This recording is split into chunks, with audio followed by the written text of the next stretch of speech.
Good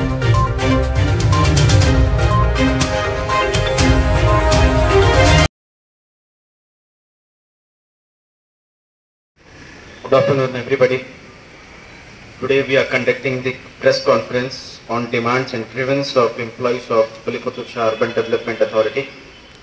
And I warm welcome all the press, media, electronic and media.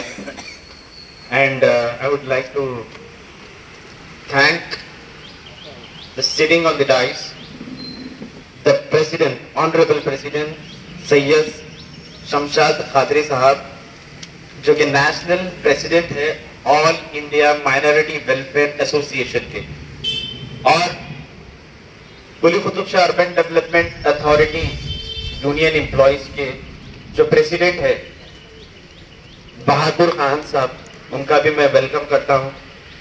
और employees union के general secretary साहब मोहम्मद हाशिम साहब का भी मैं वेलकम करता हूं। और इसी के साथ जो डिमांड्स है Quli Qutub Shah urban development authorities employees के, उस पर रोशनी डालते हुए सैयद शमशाद खादरी साहब बोलेंगे। Thank you very much. मैं तमाम मीडिया के जो भी इलेक्ट्रॉनिक और प्रिंट मीडिया के जितने भी मेरे साथी यहाँ आए हैं, मैं दिल की गहराइयों से उनको वेलकम करता हूँ और उनका यहाँ पर इस्तकबाल करता हूँ। आज की हमारी जो प्रेस कॉन्फ्रेंस है, एम्प्लॉइज के जो भी यहाँ पर मुतालबात हैं, उसी के साथ साथ ये Quli Qutub Shah urban development authority की जो बिल्डिंग है, इसको जो यहाँ से डिसमेंटल करके यहाँ से जो बिल्डिंग को शिफ्ट किया जा रहा है, इसी ज़िम्मन में हमने ये बात सोची है कि एक प्रेस कॉन्फ्रेंस रखते हुए हुकूमत के जो नॉलेज में ये बात लाई जाए। अब आपके हमारे हरदील चीफ मिनिस्टर चंद्रशेखर राव के नॉलेज में ये बात लाई जाए। बड़ी हैरत की बात, प्रेस कॉन्फ्रेंस का एजेंडा था, मैं एक मतलब आपको पढ़ के सुना देता हूँ, फिर उसके बाद उसके ऊपर डिटेल 10 मिनट में मैं खत्म कर दूंगा। उसके बाद हमारे वाइस प्रेसिडेंट और जनरल सेक्रेटरी इस पर बात करेंगे और हमारे और दूसरे साथी इस पर बात करेंगे। इसमें हमारे 4 पॉइंट के ऊपर ही हमने हमारी आज की प्रेस कॉन्फ्रेंस रखी है। नंबर 1 ये है कि it is learn that the office of the Quli Qutub Shah urban development authority is going to shift other place on what basis. The chief engineer Mr. Guru Veera shifting the office, whether he has taken permission from higher authority at present. The post of administrator is vacant. That who is issued the order of shifting. ये बहुत important है, जबकि administrator का post vacant है, फिर direct अभी किसी को जो है एडिशनल चार्ज भी नहीं दिए, कमिश्नर साहब को भी एडिशनल चार्ज नहीं दिए, फिर कैसा कमिश्नर साहब जो है ओरल इंस्ट्रक्शन दिए, जरा थोड़ा इसके ऊपर आप लोग सोचिए। और दूसरा जो है association demand to appoint administrator for Quli Qutub Shah administration for smooth administration, क्योंकि आप तमाम को अच्छी तरह से मालूम है, मीडिया बरादर यहाँ बैठे हैं, क्योंकि अब ये 28 मार्च आ गई है, पूरा बजट अब खत्म हो जाता, ये पुराना जो बजट है वो खत्म हो जाता। अब अगर बगैर एडमिनिस्ट्रेटर के किस तरीके से बजट का इस्तेमाल होगा, किस तरीके की एम्प्लॉयज की सैलरी होगी, इसलिए हमने ये डिमांड किया है कि इमीडिएट तौर पर जो है Quli Qutub Shah urban development authority में एडमिनिस्ट्रेटर का अपॉइंटमेंट अगर करेंगे तो जितने भी बिल पेंडिंग से वो सारे बिलों को जो है क्लियर किया जा सकता है। वरना होगा ये कि फिर बजट आने तक आपको 6 महीने का अर्सा गुजर जाता। हमारा असल मकसद ये है कि किसी को क्रिटिसाइज करना या किसी के ऊपर जो है बदनाम करने की हमारी बिल्कुल कोशिश नहीं है। हम ये चाहते हैं कि एम्प्लॉयज के साथ इंसाफ हो और जितने भी ये लोग यहाँ काम कर रहे हैं उनको जो है उसकी सहूलत पहुंचे। और नंबर 3 जो है, the employees those who have appointed on compassionate ground the amount of CPF and GPF not paying, reason not known, demand for immediate payment. जबकि एम्प्लॉयज का पैसा कट कर रहे हैं, हम जो हक की बात ये पूछ रहे हैं कि आप हमारा जो पैसा कट कर रहे हैं सीपीएफ का और जीपीएफ का जो भी पैसा है, एम्प्लॉयज को आप दे दीजिए। ये पैसा एम्प्लॉयज जो है अपने तनख्वाहों से इस बात से कटाते कि उनकी कुछ जरूरत की जिंदगी, कुछ जरूरियात के लिए काम आए, बच्चों की शादी के लिए, दवाखाने का मामला है, ये कुछ मामला रहता वो अपने लिए करते। मगर ये एडमिनिस्ट्रेशन के कान पे चूम नहीं रही, उनका पैसा जो है अपने पास जमा करके उनको क्यों नहीं दे रही है, बात समझ में नहीं आता। मैं खास तौर से यहाँ के सेक्रेटरी जो नए सेक्रेटरी साहब हैं, शंकर लाल साहब हैं, और जो भी जो है मुताल्लिक़ साहित्यदार है, मैं उनसे अपील करना चाहूँगा, आपके थ्रू मीडिया बरादरी के थ्रू इस बात की अपील करना चाहूँगा कि इमीडिएट जो सीपीएफ और जीपीएफ का अमाउंट आपने रोका है, इमीडिएट तरीके पे उनको रिलीज कर दिया जाए। और उसके बाद चौथा डिमांड हमारा जो है बहुत इंपॉर्टेंट डिमांड है जबकि आप देखिए, अंदाजा लगाइए, तमाम डिपार्टमेंट, गवर्नमेंट डिपार्टमेंट जो काम कर रहे हैं सबको आईडी कार्ड उनके जो है आईडी नंबर के साथ उनको इश्यू किए गए हैं। मगर हैरत की बात यह है कि 15-15, 20-20 साल से लोग यहाँ काम कर रहे हैं, ना उनको आईडी कार्ड दिए गए, ना उनको आईडी नंबर के साथ उनको कार्ड इश्यू किया गया। और एक सबसे इंपॉर्टेंट और अहम, मैं मीडिया बरादरी से मैं इनको गुजारिश करना चाहूंगा कि अगर आप हमारा साथ देते हुए अगर इसको ज्यादा से ज्यादा इलाबोरेट करेंगे तो मैं समझता हूं कि गरीब लो पेड एम्प्लॉय जो जमाने से डिपार्टमेंट की खिदमत करते आ रहे हैं उनके लिए फायदा होने वाला है। Issue of health card to the employees of Quli Qutub Shah urban development authority. आप लोग अच्छी तरीके से जानते हैं कि अगर एक प्राइवेट हॉस्पिटल में कोई गरीब आदमी अगर चले जाए तो इलाज कराना उसके लिए नामुमकिन है। जब गवर्नमेंट ने इस बात की सहूलत दी है कि हेल्थ कार्ड इश्यू करा के बड़े से बड़े हॉस्पिटल में, कारपोरेट हॉस्पिटल में इलाज करा सकते हैं, तो मैं मीडिया बरादरी से भी खास तौर से गुजारिश करना चाहूंगा कि आप अगर इस तारीफ जो करते हुए हुकूमत के जानिब अगर आप अपने तरफ से अगर हुकूमत को इस बात का जो है आप उनके नॉलेज में अगर बात लाएंगे तो मैं समझता हूं कि ये गरीब एम्प्लॉय आपके हक में भी दुआ करेंगे, इसलिए कि इलेक्ट्रॉनिक और प्रिंट मीडिया का रूल बहुत ही इंपॉर्टेंट रूल है। आप ही की मदद से हम तमाम हमारे मुतालबात भी हल करा सकते हैं। मुझे यकीन है कि यहाँ जितने मीडिया बरादर यहाँ बैठे हैं यकीनन एम्प्लॉयज की मदद करते हुए हेल्थ कार्ड का मामला जो है बहुत जरूरी है। एक गरीब एम्प्लॉय आज कोई कारपोरेट हॉस्पिटल जाके इलाज कराना बहुत मुश्किल है, बहुत मुश्किल है। तो अगर हेल्थ कार्ड दे देंगे तो I am also retired as a community health officer, मेरे पास हेल्थ कार्ड है, मैं हजारों रुपए का, लाखों रुपए का इलाज मेरा हो रहा है, मेरा एक नया पैसा बगैर खर्चा हुए के। अगर हेल्थ कार्ड यहाँ के जितने भी जो है ऑफिसर हैं, जितने रिस्पॉन्सिबल ऑफिसर है, अगर थोड़ा इंटरेस्ट लेते हुए गवर्नमेंट को लेटर लिखते हुए तमाम एम्प्लॉय जो परमानेंट है और जो भी एलिजिबल है, अगर उनके हेल्थ कार्ड अगर जो है आप उनको जारी करेंगे तो मैं समझता हूं कि ये बहुत बड़ा कारनामा है। और वैसे भी जितने भी यहाँ पर टेम्पररी तौर पे एम्प्लॉइज अपॉइंट कर रहे हैं, कोई जो है किसी का सर्विस पे इंतकाल हो गया है, एक पोचे है जो बेचारा जो है सर्विस के दौरान उनका इंतकाल हो गया, हमारा डिमांड जो है प्रीवियस एडमिनिस्ट्रेटर के पास भी रखे थे कि कम से कम ह्यूमैनिटेरियन ग्राउंड्स पे, इंसानी हमदर्दी के तौर पे अगर उसकी बीवी को या उसकी बच्ची को अगर अपॉइंटमेंट करेंगे तो 2 वक्त की रोटी खा के वो अपनी भी जिंदगी गुजार सकती है। क्योंकि मैं इस बात से ये बात कर रहा हूँ कि ऐसे बहुत से अपॉइंटमेंट हो चुके हैं यहाँ पर, हम कुछ इलीगल बात नहीं पूछ रहे हैं। आने वाले दिनों में आपको डिटेल और एक बड़ी प्रेस कॉन्फ्रेंस करने वाले हैं, तमाम डिटेल जो भी हमारे डिमांड की वजह से किस किस का अपॉइंटमेंट हुआ, किसका नहीं हुआ, इन तमाम चीजों को आपके सामने रखेंगे।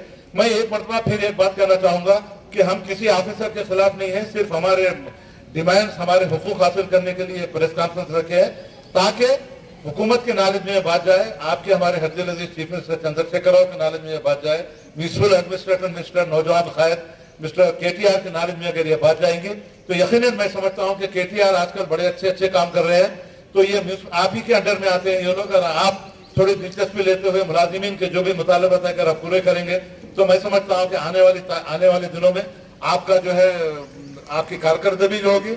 और जिस तरीके से हमारे आपके हर्जुल अजीज चंद्रशेखर राव साहब ने सुरन का जो ख्वाब देखा था, अगर इन गरीब एम्प्लॉय की मदद करते हुए अगर वो लोग इनके तमाम मुतालबात पूरे करेंगे तो मैं समझता हूं कि सुनहरे तेलंगाना का जो ख्वाब है वो यकीनन पूरा होगा। फिर एक मरतबा मैं तमाम मीडिया पर्सनल जितने यहाँ पर नाम तो वाकिफ नहीं हूँ, मैं जो है ऑल इंडिया लेवल पे भी मेरी एक एसोसिएशन है, all India minority welfare association, उसके लिए सारे हिंदुस्तान में भी मैं काम कर रहा हूँ मुलाजिमीन के फलाई बहबूद के लिए।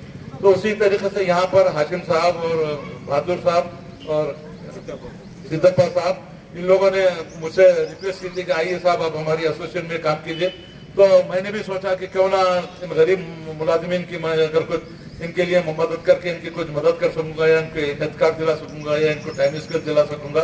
तो उसी जज्बे के तहत मैं यहाँ पर हाजिर हुआ और तमाम जितने मीडिया ब्रदर हैं मैं उनका भी शुक्रिया अदा करूंगा। और एक खास बात आपके सामने कहना चाहूंगा कि 45 मेंबर जो है कोर्ट को गए थे, उनको जो है सुप्रीम कोर्ट और हाई कोर्ट से ऑर्डर आए थे, उनको जो टाइम स्केल दे दिया गया। कुछ मुलाजिमीन ऐसे थे जो अपनी मजदूरी की खातिर जो 2 वक्त की रोटी सही नहीं खा सकते, 25 से 50 हजार रुपए वकील को देना उनके बस में नहीं था, तो वो लोग जो है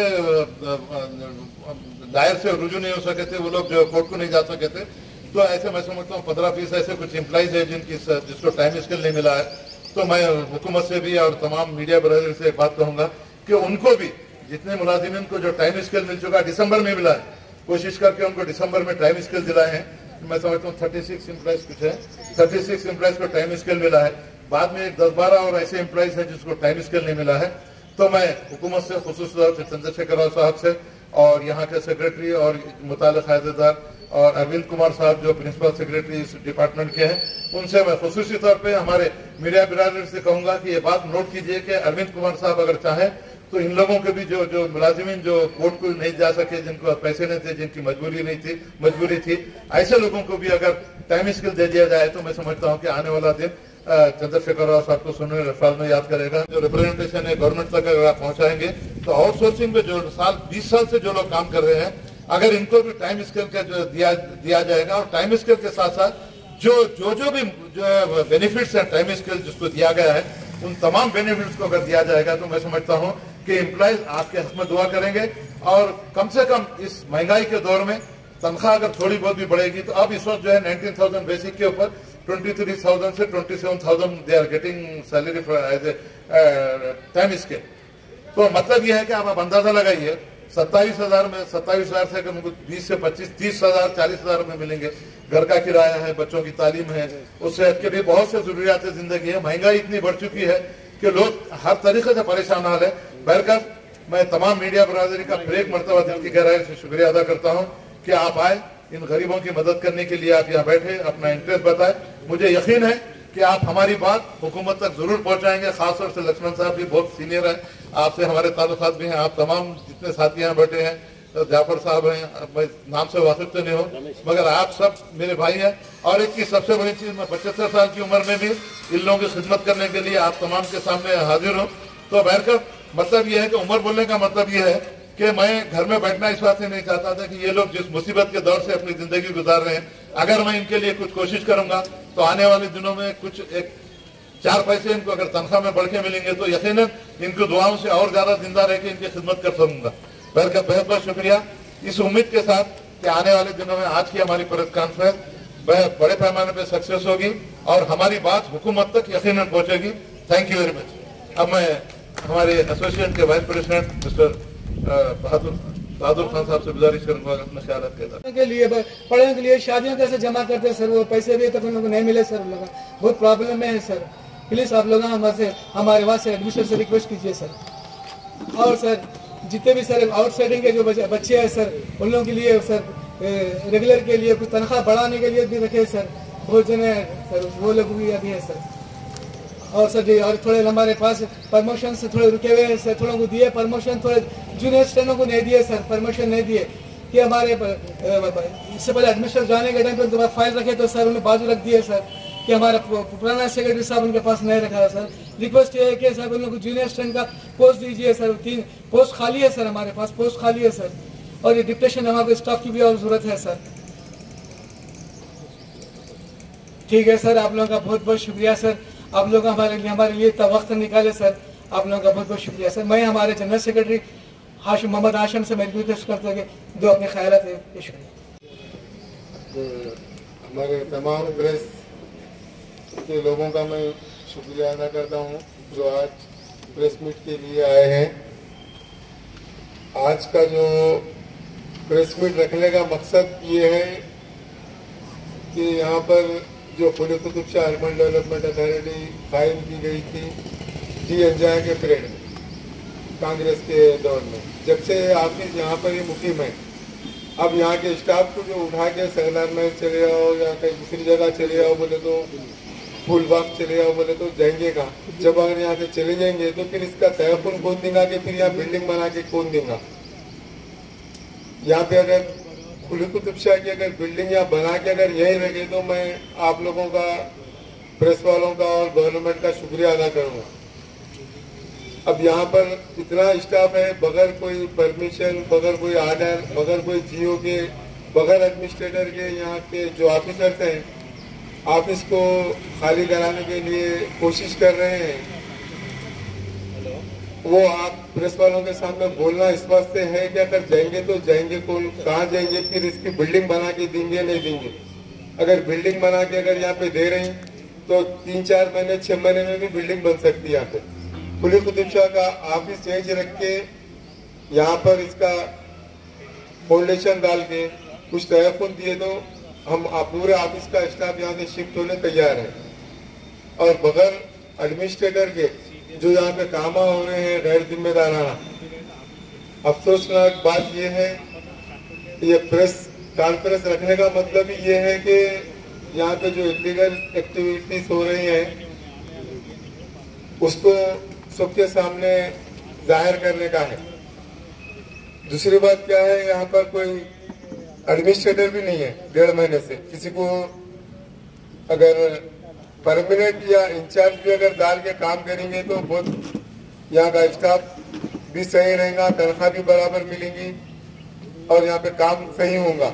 यहाँ पे जो जिसकी जो मर्जी आ रही वो काम कर ले रहे हैं। यहाँ पे क्या है, पुराना 11-11, 12-12 साल से जो ऑफिसर्स काम कर रहे हैं, कोई जिम्मेदारी से कोई काम नहीं कर रहा। तो मैं आप लोगों से गुजारिश करता हूँ कि गवर्नमेंट से आप डिमांड रख के आप इसके ऊपर अमल करें। मैं सैयद शमशाद खदरी, प्रेसिडेंट खुलखुशा urban development authority employees union और national president all India minority welfare association आपसे मुखातिब हूँ। सबसे पहले आज की प्रेस कॉन्फ्रेंस रखने का असल मकसद हमारा ये है कि ये इतनी पुरानी बिल्डिंग जो 134 साल पुरानी बिल्डिंग है, हेरिटेज का 134 सीरियल नंबर है, इसको बगैर किसी एम्प्लॉइज़ के कहे के, बगैर किसी आर्डर के, बगैर किसी आर्डर के यहाँ से खाली करने का जो है चीफ इंजीनियर से बात की। उन्होंने कहा, जब मैं उनसे ये बात की कि जनाब आप ये जो है किस बेस पे आप ये बिल्डिंग खाली कर रहे हैं, किस बेस पे आप डिसमेंटल कर रहे हैं, तो उन्होंने कहा कि मुझे कमिश्नर साहब ने ओरल इंस्ट्रक्शन दिए हैं कि ये बिल्डिंग खाली करते हुए किसी दूसरी जगह हम मुंतकिल करेंगे। मैं उनसे सवाल किया कि जनाब आप ओरल इंस्ट्रक्शन पे बिल्डिंग कैसा खाली करा सकते, जबकि आपको एम्प्लॉइज से बात करना था, एम्प्लॉइज से बात करके उनको अपने फेयर में लेते हुए कहाँ शिफ्ट करना है वो कहना था। मगर उसके बावजूद भी उन्होंने सेटिस्फैक्टरी जवाब नहीं दिया। जब मैं उनसे रिटर्न में जब उनसे पूछा कि लेटर आपके उसके रिटर्न में आया, तो उनका जवाब ये था कि मैं इतने बड़े ऑफिसर से रिटर्न में कैसा लूँ। तो अब मुझे ये बात समझ में नहीं आई कि ये गवर्नमेंट डिपार्टमेंट है, ये कोई बनिए का भाई खाता नहीं है कि जो बनिए की दुकानें उठाए चले गए। तो मैं हुकूमत से इस बात का मुतालबा करना चाहूँगा कि बगैर किसी आर्डर के, बगैर किसी अहकाम जारी किए के चीफ इंजीनियर मिस्टर गुरुवीरा ने इस बिल्डिंग को खाली करने के अहकाम क्यों जारी कर रहे हैं, इसका मुझे कोई मतलब समझ नहीं आया। मैं चीफ मिनिस्टर तेलंगाना और अरविंद कुमार साहब प्रिंसिपल सेक्रेटरी और कमिश्नर बल्दिया मिस्टर लोकेश कुमार से इस बात का मैं मुतालबा करना चाहूँगा कि इस बिल्डिंग को खाली करने की वजह क्या है और इस बिल्डिंग में क्या बनाना चाह रहे हैं और ये बिल्डिंग किन को देना चाह रहे हैं। क्या हुकूमत खुद अपने तैयार कर रही है या किसी कॉन्ट्रैक्ट को देना चाह रही है। 2.7 एकड़ की ज़मीन के ऊपर आप इतनी बड़ी ज़मीन को किसको देना चाह रहे हैं। और सबसे अहम बात यह है कि ये जो हेरिटेज बिल्डिंग है, क्या ये बिल्डिंग को उसी तरीके से कायम रखेंगे या नहीं रखेंगे, इसका कोई सेटिस्फैक्ट्री जवाब वो लोग नहीं दिए हैं। इसीलिए हम आज की प्रेस कॉन्फ्रेंस रखे हैं। आने वाले दिनों में अगर हुकूमत हमारी बात नहीं करेंगे तो सिलसिलेवार हम जो है एजुटेशन प्रोग्राम करते हुए लास्ट में जो है मरद बरत का प्रोग्राम भी रखने वाले हैं। अहम चीज़ ये है कि हमारी एसोसिएशन के जो है कोशिशों की वजह से कोर्ट के आर्डर आए थे। 35 लोगों को जो है उनको यनामर टाइम स्केल दे दिया गया है, मगर उनके आज तक आर्डर इशू नहीं किए गए कि उनको क्या क्या जो बेनिफिट मिलेंगे, क्या क्या जो है आने वाले दिनों में उनको जो है सहूलतें फरमान की जाएंगी। वो आर्डर आके भी जो है मैं समझता हूँ सितंबर अक्टूबर में जो है इनको टाइम स्केल देना था। हमने कोशिश की, उनको जो है स्केल तो दिला दिया। पहले वो 13,000 से 14,000 रुपये तनख्वाह ले रहे थे, अब 27,000 रुपये तनख्वाह ले रहे हैं। मगर एक्चुअली जिनको टाइम स्केल दिया गया है हुकूमत की जानिब से उनको आर्डर देना ज़रूरी था, मगर आज तक उनको आर्डर नहीं दिए गए। मैं हुकूमत से और यहाँ के सेक्रेटरी मिस्टर शंकर लाल साहब से भी मैं इस बात का जो है मुतालबा करना चाहूँगा, इमीडिएट तौर पे जो फाइल आपके पास पेंडिंग पड़ी है, जाने वाले एडमिनिस्ट्रेटर साहब ने डिस्कस बोल के लिखा है, आज तक उस पर 3 महीने का अर्सा हो गया, उसके ऊपर डिस्कस भी नहीं किया गया है, ना उनको जो है आर्डर इशू किए गए हैं। इसके अलावा बहुत से जो एनएमआर है, जो टाइम स्केल सेट के जो एनएमआर हैं, आउटसोर्सिंग पे जो काम कर रहे हैं, या ना टाइम स्केल जिनको दिया गया है उसी तरीके से जो लोग कोर्ट को जो है इम्प्लीड नहीं हो सके क्योंकि उनकी इतनी माशी हालत नहीं थी कि वो कोर्ट पे जाके अपना खर्चा कर सकते थे, ऐसे लोगों को भी मिस्टर चंद्रशेखर और हुकूमत तेलंगाना से मैं गुजारिश करूंगा कि आप बहुत रहमदिल चीफ मिनिस्टर हैं, इन एम्प्लॉयज़ का भी अगर आप ख्याल करते हुए इनको भी टाइम स्केल देते हुए जो लोग एलिजिबल है सर्विस रेगुलेशन की, अगर उनकी सर्विस रेगुलेशन करते हुए आर्डर जारी करेंगे तो यकीनन आने वाले दिनों में आपका यह इक़दाम सुनहरे अल्फाज में लिखा जाएगा।